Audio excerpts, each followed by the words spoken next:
What we're witnessing right now is the very beginning of the most audacious, most expensive technological arms race in human history. It's this incredible story of ambition, capital, and silicon, and it's all being written in real time. Seriously, forget the space race, forget the Industrial Revolution. What is happening right now with artificial intelligence, it's bigger, it's faster, and the stakes are so high, it's almost impossible to get your head around. So, here's our roadmap. We're going to follow the money, starting with a bet that is so massive it's literally rewriting economic history. We'll look at the corporate titans making these gigantic wagers and then uncover this brewing crisis in a part of the tech world you really wouldn't expect. After that, we'll see how this unstoppable train is about to collide with two immovable walls. And then, at the end, we're going to ask the $5 trillion question. Is this whole thing the foundation for a new golden age? Or is it just the most spectacular bubble ever inflated? All right, let's just start with a statement that sounds like complete hyperbole, but I promise you it's not. We are living through the single largest, most concentrated capital investment cycle ever recorded. Period. Nothing else in history even comes close.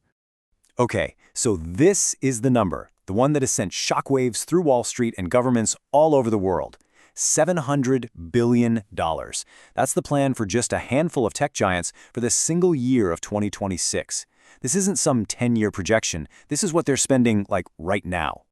A massive number is one thing, but the acceleration here, it's just breathtaking. We're talking about a nearly 70% jump in a single year. That completely blows past what even the most optimistic analysts were predicting. For 2 years running, Wall Street's been saying, maybe 20% growth. And both times, the actual spending has more than doubled their guess. This isn't a gentle slope. It is a vertical launch. To try and put that $700 billion into perspective, think about this. It is more than the entire annual economic output of Switzerland, Sweden, and Norway combined. We are talking about nation-state levels of investment being thrown down by just a few corporations. It just shows you the sheer scale of the ambition here. And yeah, it does not stop in 2026. That's just 1 year in a much, much bigger cycle. The total price tag for this whole AI infrastructure build-out is projected to hit a staggering $5 trillion by the end of the decade. Just let that number sink in for a second.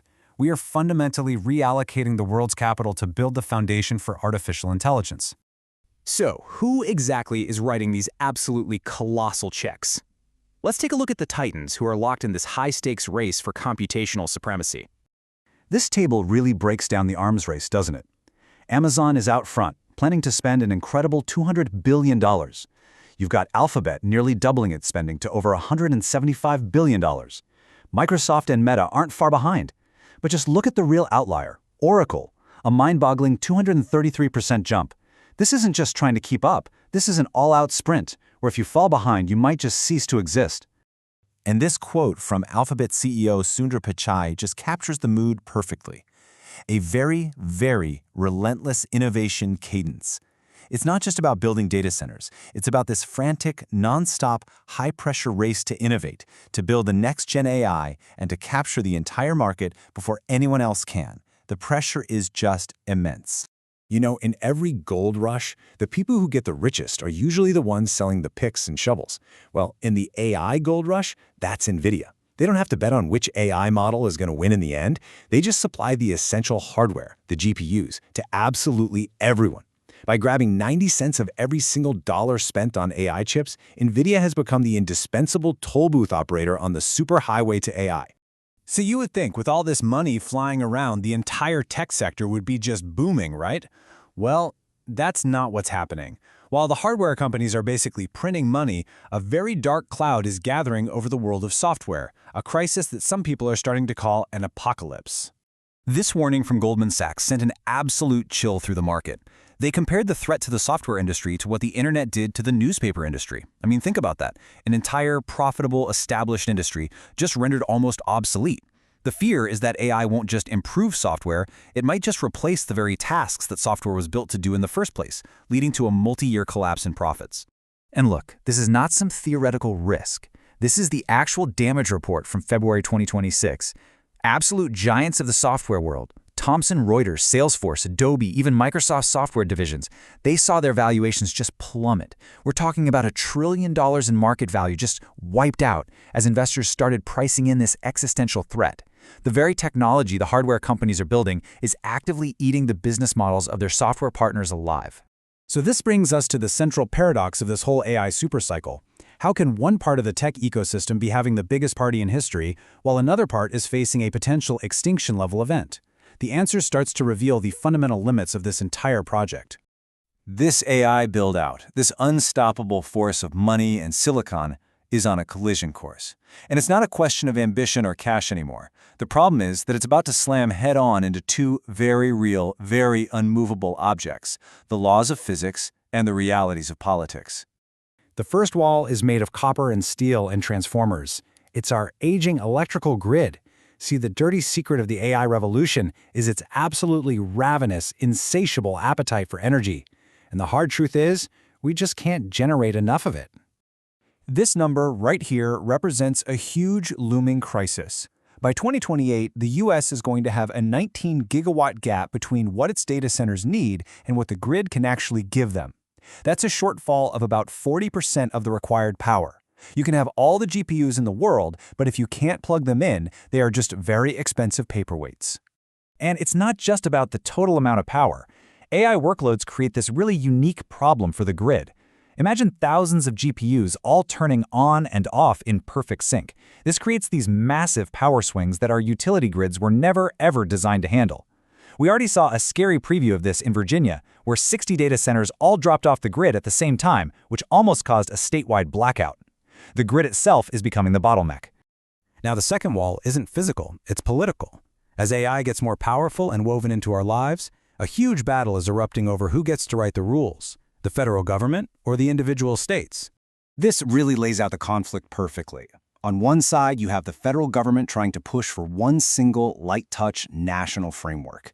They argue it's essential to compete with other countries. They've even set up a DOJ task force to sue states they think are overstepping. But on the other side, states like Colorado, California, and Texas, they aren't waiting. They're passing their own specific, often very strict rules on everything from bias to transparency. And for AI companies, this creates a complete legal minefield, a chaotic patchwork of competing regulations.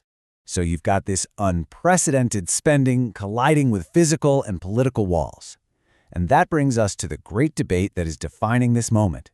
Is this a sustainable technological revolution, or is it simply the biggest speculative bubble the world has ever seen?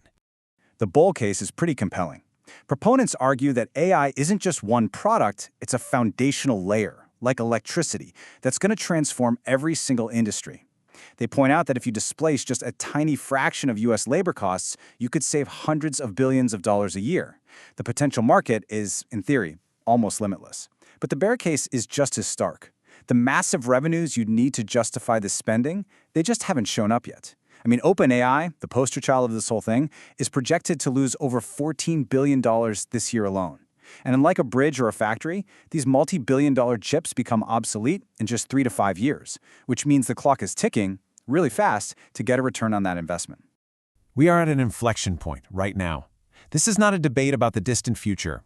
This tension between the fire hose of spending and the trickle of profits, between limitless ambition and physical limits, it is all going to come to a head over the next 24 to 36 months. By then, we are going to know the answer.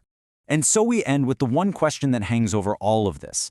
This $5 trillion gamble, the largest reallocation of capital the world has ever seen, is happening on our watch. Is all this money building the foundation for a new renaissance of human productivity and creativity? Or are we just watching, in breathtaking detail, the construction of the most spectacular financial collapse in history? The next few years are going to tell us everything.